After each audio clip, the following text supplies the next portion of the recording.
Seattle mayor reveals $47 million payroll tax deficit as companies flee the Emerald City.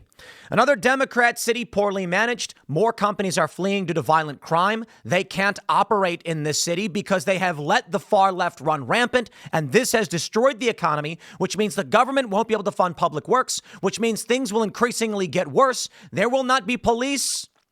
It is a death spiral.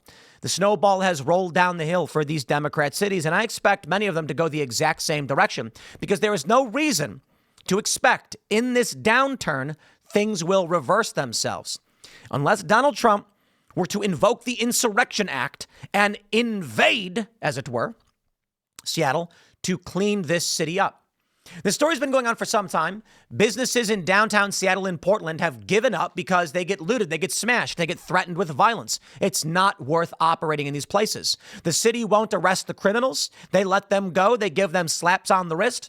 So the businesses say, enough, we're leaving. But oh boy, my friends, it gets so much better. Just when you thought Democrat policy could not be worse, we get another story where they're proposing an additional payroll tax, 5% payroll tax on businesses, which they call removing the Social Security cap. It's going to make companies liable for an additional $2.3 billion a year and is going to cause an additional collapse because these people don't know how to run governments. When they have crimes and crisis, what do? Defund the police. When businesses are saying we are being strained by high taxes and high crime and we can't afford to operate, they say, well, we're losing money now. Raise the taxes. Ladies and gentlemen, I kid you not. As businesses flee the city because they can't deal with the high costs and crime, the city loses money. The Democratic government responds in Washington by saying, how about we tax them even more? This is the absurdity and the stupidity of tax policy. In fact, my friends, if you are a single-ordered thinker, meaning you think one step, what's going to happen if I do this and nothing else? Actually, no, I'm sorry. They just think I should do this thing. That's first-ordered thinking. What ends up happening is you burn everything down. The reality is, my friends, raising taxes lowers tax revenue. And Seattle, Washington are perfect examples of liberals and Democrats not understanding that. Now, many of you may be saying, whoa, Tim, how does raising taxes reduce the tax revenue? It's actually quite simple. People leave. That's really it. You reduce economic activity. You reduce trade volume, which means the amount of money you shave off the top goes down. That's the unfortunate reality for these Democrats they can't seem to grasp. Now, let's read this news. We'll break it down. Quote, we also know this news only adds to significant negative impacts for future years when combined with Trump's actions to rescind grants to our city, implement harmful tariffs, and focus on failed economic policies that prioritize the wealthy over working families. I ain't crying. You do not deserve a penny of federal funds if this is the reality. Last week, the mayor of Seattle announced the Emerald City collected $47 million less in payroll taxes. The $47 million payroll deficit adds to a $260 million budget deficit Seattle was already facing from out-of-control spending. On Tuesday, Mayor Bruce Harrell said in a joint statement, today's announcement that payroll expense tax revenues collected were $47 million lower. The statement continued, we know this news only adds. We did read that one. In 2018, the city council, led by Marxist council member Kshama Swant, passed a so-called head tax on the payrolls of large companies to fund affordable housing. After businesses, including Amazon, threatened to leave the city, the council relented. However, in 2020, the tax was rebranded the Jumpstart tax and passed by the council. At the time, Swant said the Amazon tax was the beginning of ending racist gentrification in Seattle and credited the thousands of working people, unions, socialists for passing the measure. Ah, yes. Here's an interesting video of many workers. I think this might be from 2018. I'm not entirely sure. I was actually down there covering a bit of this. And it was working class guys, construction workers, opposing the Democrats. That's why it's unsurprising to see where we're at today with Donald Trump having a majority in Congress, having the Supreme Court and the executive branch. Council members estimated the tax would bring in about $250 million a year. And though the projection was surpassed the last 2 years, businesses, including Amazon, began moving to other nearby cities, including Bellevue. Last month, Expedia announced it would cut 1,500 jobs after a year of layoffs. Indeed. So companies are fleeing, and there's a variety of reasons that's the case. We have this, another West Seattle Triangle automotive business is closing. That looks like a Pep Boys. We lived in Seattle for 12 years. Life looked good on paper, but in reality, we were miserable. I wonder why they were miserable. I don't rightly care, to be completely honest. But let's jump to the next portion of the story. First, I'll just say some people are miserable in Seattle. I'll give you the simple story that I often tell as to why increasing taxes decreases tax revenue. I'm from Chicago. I lived in Cook County. Next to Cook County to the west is DuPage County. There was a friend of mine, middle-aged guy, and this is back when I was like a teenager.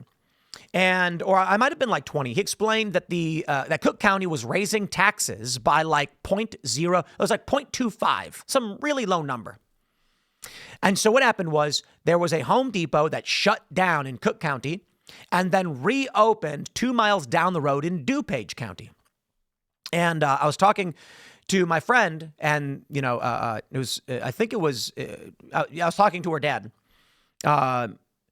And he was saying that the reason why they moved was because business had slumped. Contractors spend hundreds of thousands of dollars on materials every year and tools going to Home Depot. A 0.25% increase, that could be $10,000 or $20,000 out of your pocket. So he was basically saying, so what we do is we would rather drive 15, 20 miles to pick up our supplies because it's a one-time thing. You go to the Lowe's, you go to the Home Depot, you put in an order, you get a truck, they deliver it. But if I've got to do that in Cook County and there's an increase in tax, I'll go to DuPage where it's cheaper. Home Depot knew this, so they shut their store down and reopened somewhere else. Guess what? That meant no taxes. So if someone would have spent $1 and the state would have gotten 8 cents, they instead get 0 cents because they wanted that fraction more. Raising taxes will reduce your tax revenue. I think it's called, what is that called? Let me see if I can pull this up. Is that the Laffer curve? Yes. The Laffer curve is a theoretical model suggesting that there is an optimal tax rate that maximizes government revenue. Let's pull this one up. This is really interesting. This is what Democrats don't seem to understand, which is absolutely fascinating. It's this, the Laffer curve. The higher the tax rate, the lower the government revenue. So there's going to be a happy medium there. In economics, the Laffer curve illustrates the theoretical relationship between rates of taxation and the resulting levels of government tax revenue. The Laffer curve assumes that no tax revenue is raised at the extreme tax rates of 0 and 100, meaning that there is a tax rate between 0 and 100 that maximizes government tax revenue. If the government takes nothing from anybody, they make nothing. But if they take everything, then nobody has anything to be taxed, and they stop spending or they flee the area. This is why it's so hilarious that despite the fact that Washington is already in trouble, they're raising taxes because Democrats don't effing get it. All they do, their only reaction is, are we losing money? Quick, raise the taxes. West Virginia's trying something similar because they're morons, because they are stupid people. Now, to be fair, in West Virginia, we got a new administration. Republicans have just won and got in. Let's see if they can fix it. Take a look at this. SB 5796, removing the cap on federal Social Security taxes, which currently apply to the first $176,000 of income. They're saying that this new tax proposal, a 5% tax on employee payroll above Social Security wage threshold, 5,300 businesses would be liable for an estimated $2.3 billion a year. New state payroll tax could drive jobs out of Washington. Good. I hope they do it. I really do. I want to see Washington disempowered. I want to see them lose the ability to be influential. And I want to see the corrupt governments lose their influence, their ability, etc. So let them all do it. When we found out that in 2021, West Virginia passed a ban on independent contracting, that's how it's being enforced. Oh, they'll lie to you. They lie because these unions, man, here's the way it works. When Uber, Seamless, DoorDash, etc. came out, states saw a decline in payroll tax revenue. Not too dissimilar to what Washington sees, but, these states have largely changed their laws because of this. Now, what ends up happening is the revenue drops because people aren't taking jobs anymore. They're doing gigs where they're getting paid based off of an app. So the states then say, hey, you're an employee. And the person says, I do what I want when I want. No one tells me what to do. And the apps that make these say, yeah, we don't hire them. They just choose to do what they want. So what ends up happening is they pass these laws called Uber laws, where they ban independent contracting. West Virginia says, no, you're allowed to independently contract so long as you meet these criteria. Well, that's not how they enforce it. The state simply says, we actually don't care. We're gonna claim that you're an employee anyway. That's what they're doing to us. I get it. The state was losing money. They're panicking. Ain't my fault. But I'll tell you this, I will not give them a penny. It's never going to happen, West Virginia. It will never happen. We pay our taxes that we owe. But when they came at us and claimed that people who don't live in the state, who sell videos to us randomly and sporadically, they claim that's a full-time employee, I find that laughable. And if West Virginia wants to play that game, we will leave. We can do it. There's a lot of options to choose from. Now, I like the current administration.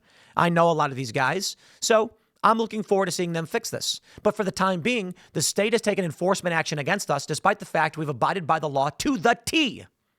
This is the problem with communists. For a long time, West Virginia was a Democrat state. So they followed along this, same as everybody else. These unions are corrupt as corrupt can be, 100%. I love collective bargaining. I love it when people get together and say, hey, man, let's all negotiate together. I'm a big fan. I'm not a fan of a corporate institution forcing people to join their union and then using that power and money to push politics.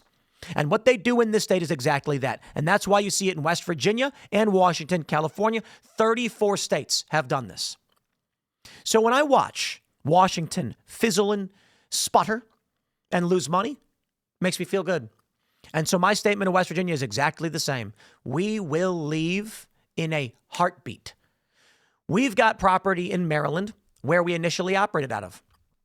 Now, here's the funny thing about Maryland. They never came after us over these things because the argument being made is that we just want to make sure contractors are actually contractors because there are benefits, requirements, taxes, and we don't want people skirting the law. Totally agree with that. But when we got a guy in New York who says, whenever he feels like it, hey guys, I'm going to go film this protest. Would you be interested in buying the rights? And we go, sure. That's not an employee. We don't direct them.